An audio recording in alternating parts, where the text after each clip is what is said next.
Welcome to the God of War Ascension single-player demo. I'm Todd Pappy, Game Director, God of War Ascension. In this epic prequel, Kratos' quest for vengeance will take him on an exciting new adventure that will pit him against deadly enemies and the merciless Furies. From the menu, you can check out our exciting new live-action trailer, God of War Ascensions From Ashes, as well as other bonus content. Also part of this enhanced demo, you will get your first look at history's upcoming dramatic series, Vikings, premiering on March 3rd. Take a look. I have something that will change everything.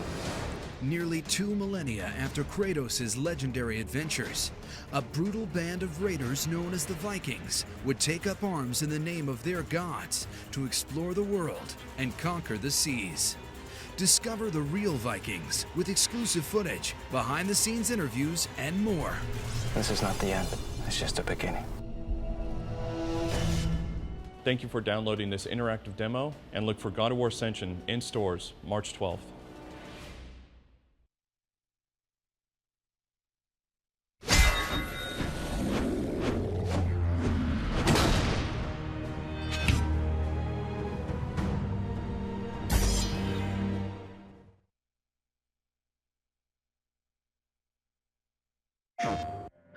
It's been so long, long hard days. They don't say God's changed my ways, but I can't hide. I won't hide.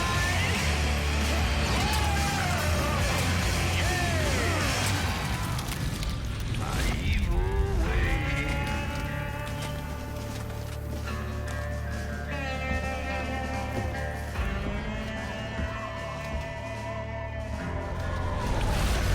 So I won't hide.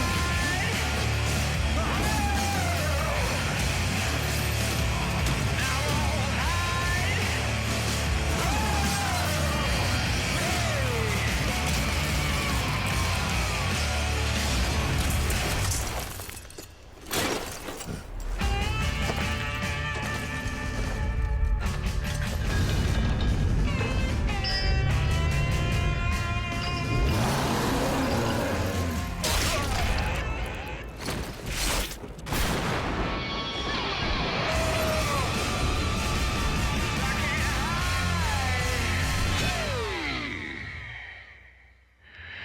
my evil ways.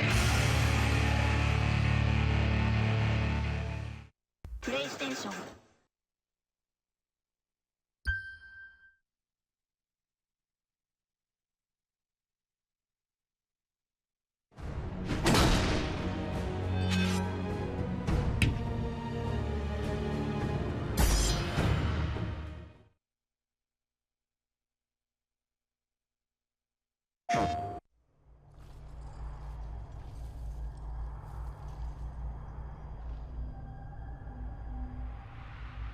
You know we can get away because I'm calling your name. Every day I feel this pain, but you just don't walk away. No.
get the God of War Ascension Legacy Bundle.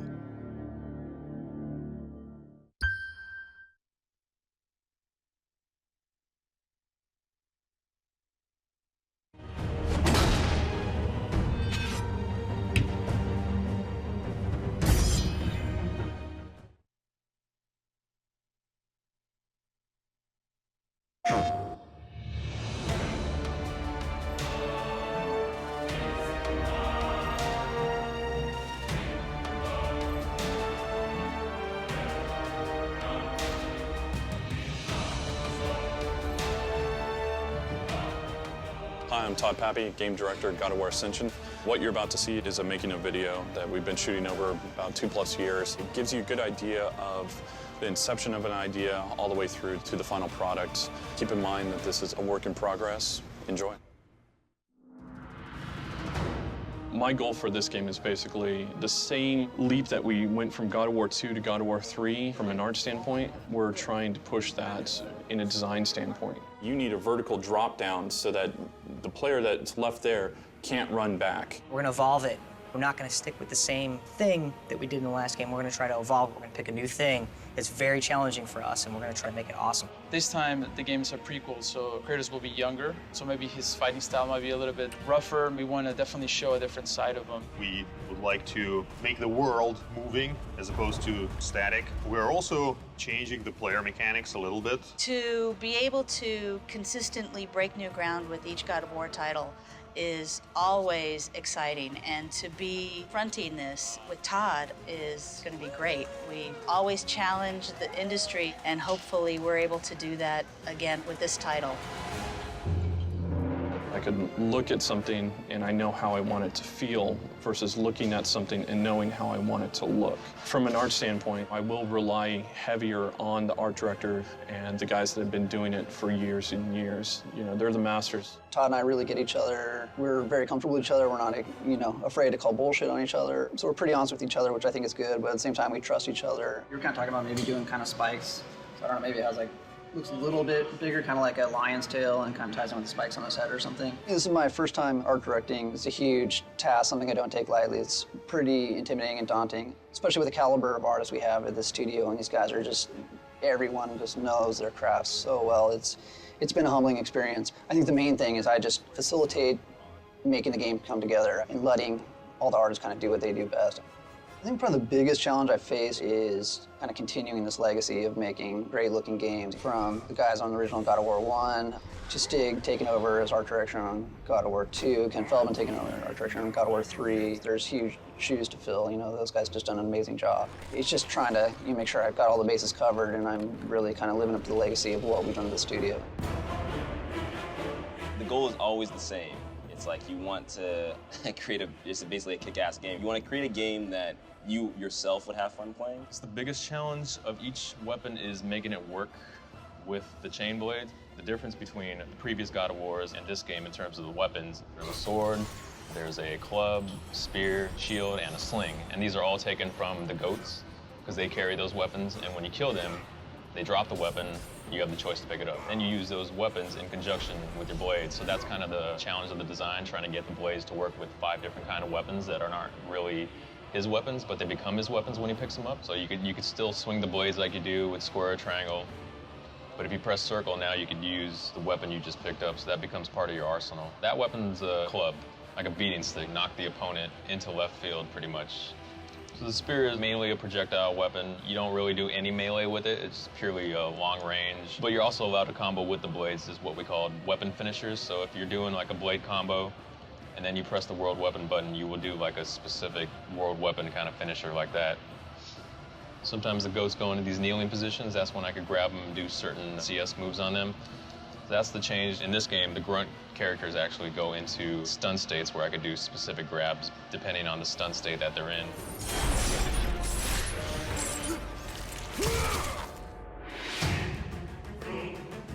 The fact that Kratos is younger, it'll allow us to explore different abilities, different moves that he has that he didn't have in the original trilogy, so we can have the chance to show a different side of Kratos. We have a layering system, which is being worked on and developed. It's going to allow us to be able to create animations in a much easier way. This is the Cyclops walking by this awesome statue of Aphrodite.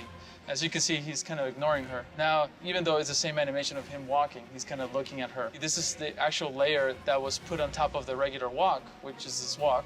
And by combining the new layer on top of this walk, this is the end result, which is still moving forward, but now he's kind of looking and noticing her. So that kind of detail is going to be able to be put throughout the game this time around. One of the most exciting things that we're working on are new sets of navigations. Before you would climb the wall, and it was kind of always had to be this kind of flat wall. But now we want to be able to create more of an organic environment that Kratos can interact with. So he's going to be able to sort of climb through these cracks on the walls. Another new exciting thing that we're working on is you can now slide down the wall, but we're going to make it this kind of adrenaline, high action moment.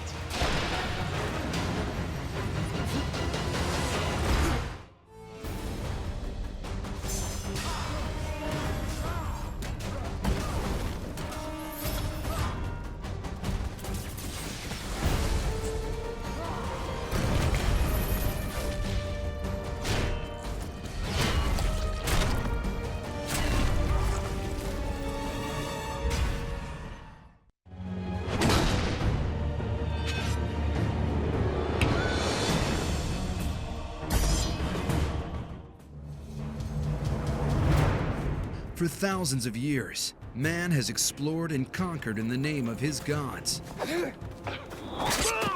With the inevitability of war and bloodshed, men trusted in the god of war above all others to see them delivered safely from battle. The ancient Greeks knew him as Ares. The Vikings called him Odin. History's new dramatic series, Vikings, brings the lives and beliefs of these long misunderstood people into sharp focus. The role of the gods with the Vikings is extremely important. Their entire invasion quest west is based upon rising to the challenge of the gods, going west, conquering new territories. They actually truly believe that if they fought in battle, they will be able to die with more prestige and more honor than not. So they didn't have any fear. So I think that's why they became so strong and so powerful, because they weren't afraid to die. Of all the Norse gods, none was more powerful or influential in the lives of the Vikings than Odin, the father of all, the god of war. It was Odin who cast the first spear in battle and chose which slain warriors would join him in the afterlife in Valhalla. He's a compelling, absolutely wonderful god, and he features in the show in mysterious and wonderful ways. Odin brings his Valkyries down and only selects a few of the best warriors in the battle to come and join him at his table. So it's better to go out there fighting and to have an honorable death. What happens in Valhalla is, of course, you get there and they give you lots to drink immediately, and you're reunited with all your other Viking pals, and you sit in the Great Hall on the dais with Odin and some of the other gods, and every morning you go out to fight. So you get killed again every day. Far removed from the benevolent Odin, the ancient Greeks had their own god of war, the hateful god known as Ares. Though he was also instrumental in rallying men to battle, Ares' help often came with a heavy price. In the God of War series, Ares spares Kratos' life in battle, but Kratos is soon deceived by Ares into destroying his home and killing his family, setting the stage for an epic quest for revenge. God of War, I haven't forgotten you. The Norse god Odin, unlike Ares, was not solely a god of war. According to legend, Odin traded one of his eyes at the Well of Wisdom to gain infinite knowledge so he could see what was and what will be. At the heart of the new series is the Viking Ragnar, a man who believes he is the direct descendant of Odin. He's a god of our curiosity and knowledge, and he sacrificed his eye to gain knowledge. And my character Ragnar really looks up to him. He thinks he can talk to him and he sees him all the time. And you don't really know if it's his ego or he really is related to him. Rollo's Odin is very much the warrior side of Odin, whereas Odin is more of a person who has a big thirst for knowledge. I want to know what's to the west, what cities and gods are over there. And Odin lost his eye on that pursuit of knowledge. And Ragnar is very much a traveler, He's excited by the adventure and new knowledge and new wealth. Treasures, hoards of gold and silver, and a new god. And I think that's how he uses Odin to his advantage, whereas Roller very much just, it's living for the now. The entire quest that these guys are making is at the whim of the gods. They want to please the gods. They feel they've angered the gods when they hit rough weather at high seas and all of that, and they pray to the gods for understanding. They pray to the gods to keep the ship together. They pray to the gods to keep them together. And so everything that they do, Ragnar's entire journey, I believe, and the journey of his warband, is ultimately stepping forward towards a place among the gods in Valhalla at the end.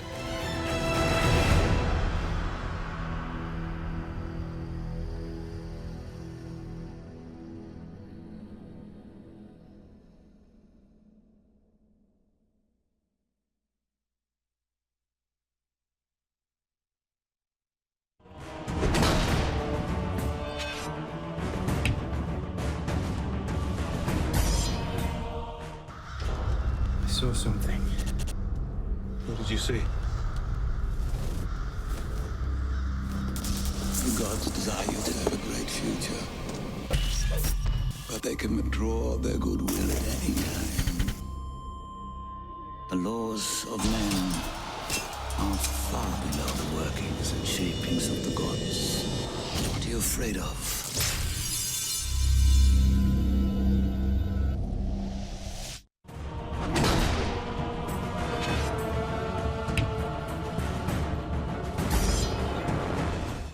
I have something that will change everything. I want to know what's to the west. There are no lands to the west. Can't sail across an open ocean. I believe there's a way. This is a man who does not believe in our traditions. Kill him! What does a man do? He fights. This is not the end. It's just the beginning.